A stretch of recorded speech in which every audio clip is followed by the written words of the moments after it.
yang kedua, ketika habis melahirkan 6 jam postpartum atau baik ibu dengan persalinan normal atau SC, biasanya itu kita lebih melaksanakan kurva higien ini ibu dengan SC. Karena belum bisa turun dari tempat tidur kan, kita menggantikan, kita lakukan kurva, kita ganti duk. Seharusnya nanti kita tambah duknya 1 untuk, ini kan serupa nih ya, untuk mengganti pakaian dalam ibu. Nah, jadi kita ganti duk, pasangkan celananya. Akan tetapi pada saat ujian itu kita hanya sebatas kurvanya saja. Ya. Kalau kalian ingin mencobakan nanti mau pasang celana juga tidak apa-apa, itu tambahkan nanti di daftar tiliknya. Ya, bersihkan, pasangkan, karena kita lebih fokuskan yang kurva higien ini kalau ujiannya terpisah berarti itu untuk postpartum. Kalau dia sejalan berarti itu dia pada saat AMC atau menjelang persalinan. Apa-apa saja alat yang digunakan, yang sudah pasti adalah handskun dalam tempatnya. Handskun adalah handskun steril.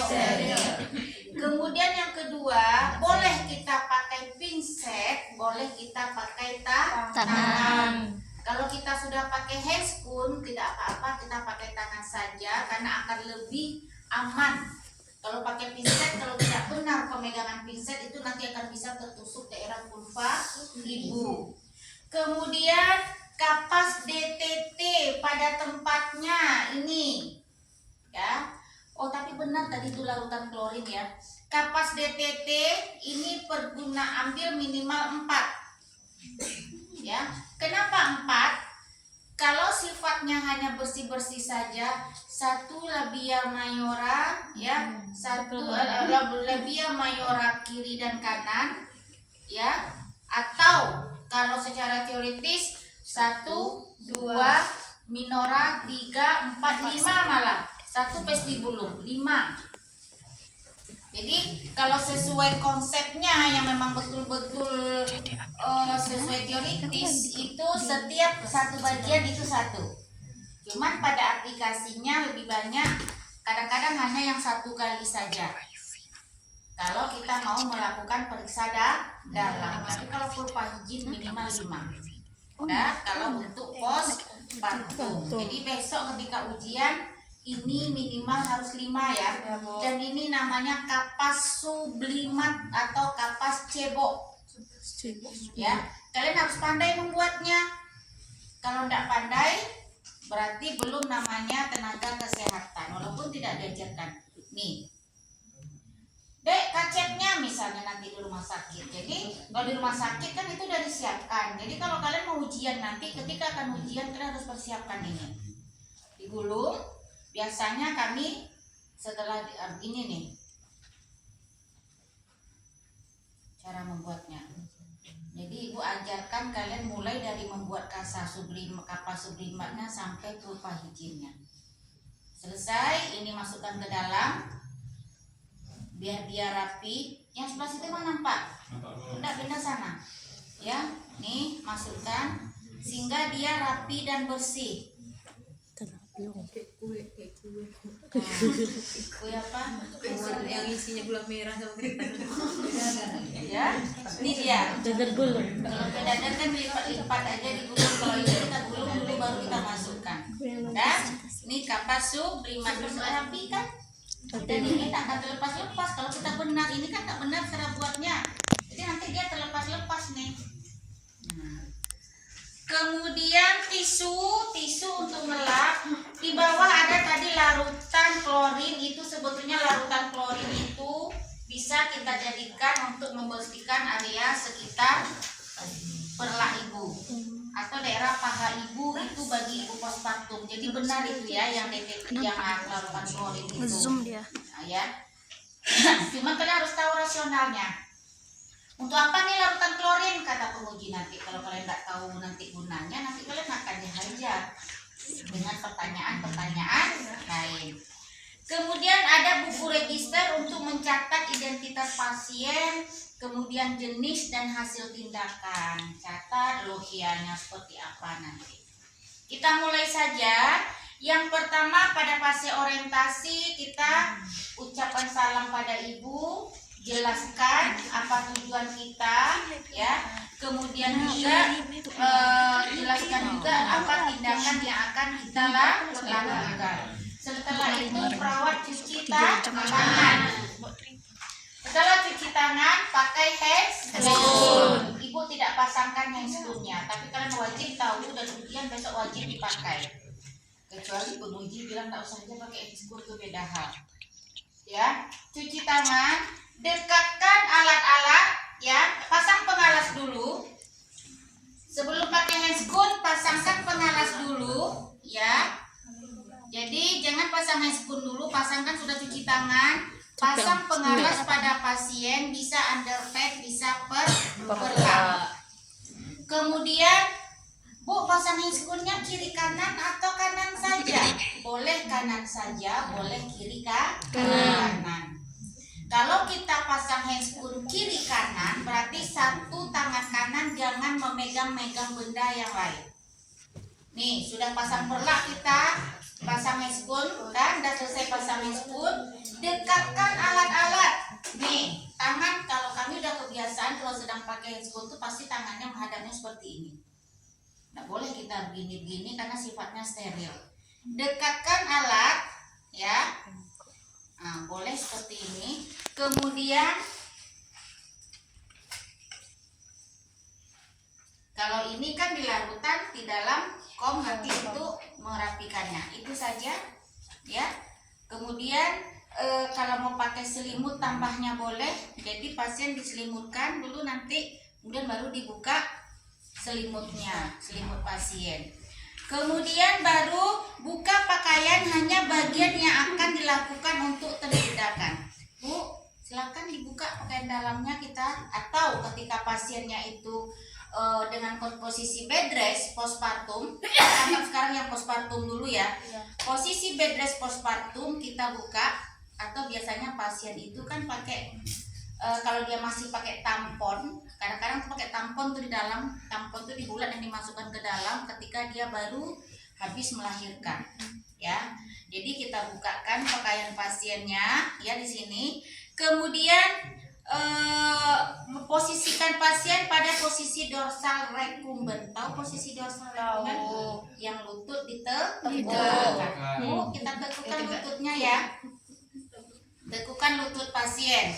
Kemudian kalau di sini memasang perlaknya belakangan, tapi kalau kita di awal nanti ibu balik, atau kalian mengikuti ini juga boleh, ya. Seharusnya pemasangan perlak itu di awal, terbalik ini nanti. Kemudian setelah pasang handscoon, alat-alat sudah didekatkan, tangan kiri membuka vulva memakai kapas dan tangan kanan menyiram vulva dengan larutan desinfektan. Tambahan satu lagi, kalau kami dulu ada namanya botol cebok. Jadi kayaknya memang harus, karena ini format yang lama nih. Jadi nanti ini botol berisi cairan, gunanya nanti untuk mengguyur di akhir. Nah, ini anggap ini adalah botol cebok. Biar aja letaknya di sini. Nah, kita sudah dekatkan alat, sudah pasang pengalas, baru kita mulai. Kalau kita pasang handscoon di tangan kiri, kita bisa membuka labianya dengan menggunakan tangan kiri. Kita buka alat, tangan kiri membuka vulva, ya, kemudian menyiram dengan larutan desinfektan, atau kalau kita cukup menyiramnya itu dengan air biasa. Nah, kemudian ambil kapas, boleh dengan pinset, boleh dengan kanan tangan. Dalam catatan ini dengan pinset. Kalau dengan pinset berarti kita ambil pinset yang steril, ya. Kemudian kita buka. Ini kondisi basah nih, ya, berarti pinsetnya 2. Ya, ini kondisi basah. Kemudian kita buka labia mayora dulu yang kita bersihkan atau labia minora? Karena kalau dalam ketika kita bersihkan luar itu kuman akan masuk lagi. Bersihkan ini kalau menggunakan pinset, ya. Labia mayora kanan, masukkan ke bengkok, ambil labia mayopera kiri masuk bengkok. Kemudian ini kan ada 5 nih. Kita buka labia minora kanan, kemudian labia minora kiri. Tapi jarang orang akan menggunakan pinsetnya seperti ini kan dianggap tidak bersih, kurang kita maksimal. Jadi kalau kita mau menggunakan tangan, ya labia kita bersihkan, kemudian kita balik begini. Kalau ternyata darahnya sedikit, sebetulnya juga boleh kita balikkan, kita pindahkan ke labia yang sebelah. Tapi kalau kondisi darahnya banyak, cukup satu kali. Nah, mayora kiri dan kanan, kemudian minora kiri dan kanan, kemudian vestibulum. Vestibulum itu mulai dari klitoris meluncur ke bawah sampai ke perineum. Nampak? Dari atas ke bawah sampai ke perineum. Setelah itu baru kita evaluasi pasien. Kalau dia ada tampon, sebelum kita melakukan purpahigin, cabut dulu tamponnya. Tapi jangan pelan-pelan nariknya. Kalau pelan-pelan nanti pasien kesakitan, apalagi ada luka bekas episiotomi. Ambil tampon, tarik. Tidak akan terasa kalau dia cepat. Kalau nah, Bu, bentar ya buka, itu pasien akan nyeri dia karena dia lama terpapar dengan situasi yang seperti itu. Tampon itu biasa begini, corong, ditutup dengan kasa di luar, isinya kapas, kemudian dimasukkan ke dalam. Ya, itu gunanya apabila ketika postpartum itu ada sedikit banyak pendarahan, ditahan pakai tampon. Menjelang purpahigin kita buka dulu vulva, ya, ambil tamponnya, tarik, ya, kemudian buang, baru kita mulai melakukan purpahigin. Jadi diguyur dulu tadi pertama sekali. Ketika mengguyur, letakkan bengkok di sini, kan siramkan dengan cairan, guyur. Setelah itu baru kita mulai bersihkan labia mayora kiri dan kanan, labia minora kiri dan kanan, kemudian vestibulum sampai ke perineum. Selesai. Kemudian pasangkan kembali pembalut ibu. Pasangkan lagi pakaian ibu. Ini akan ibu lebih sempurnakan karena ini masih ambil dari format yang lama. Ada pertanyaan sampai di sini tuh purpahigin? Evaluasi bagaimana kondisi vulva, bagaimana luka perineumnya, bagaimana pendarahannya, dan lihat amati lohea yang keluar. Apa kemarin lohea? Darah nifas. Ya, perhatikan bentuk lohea yang keluar sambil kita juga tetap merasakan dan memasasi fundus uteri ibu. Apakah dia berkontraksi dengan baik? Selesai, kita rapikan alat, ya. Handscoon kita buka dengan posisi terbalik dan dimasukkan. Udah belajar kan? Masukkan, kemudian baru kita bersihkan.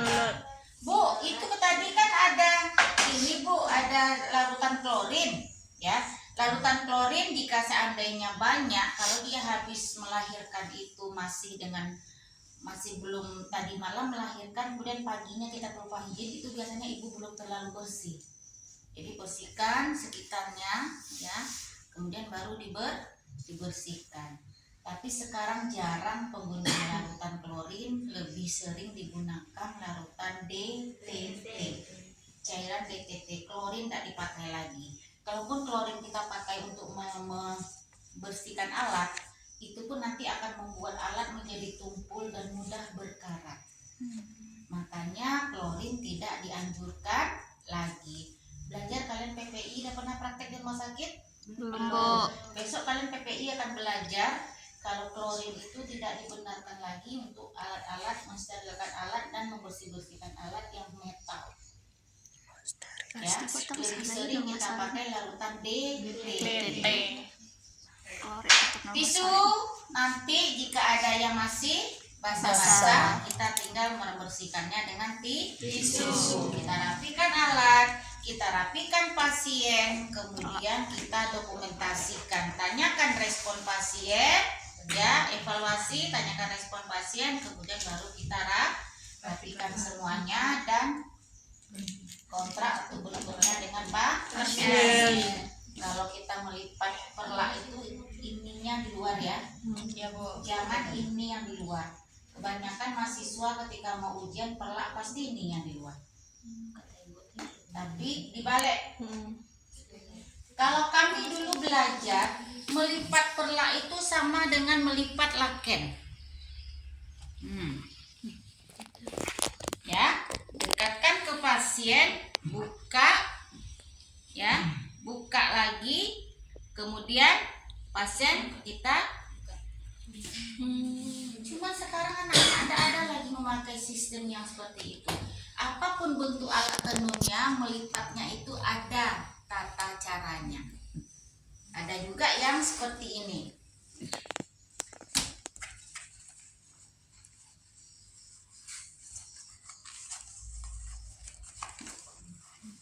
Ya. Ini kan.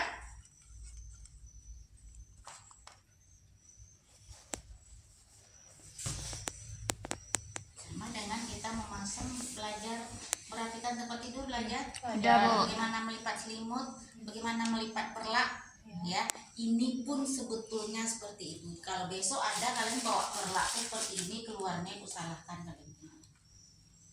Wajib dibawa. Oke? Ada pertanyaan tuh Guru Faizin? Kalau begitu yang kedua kita lanjut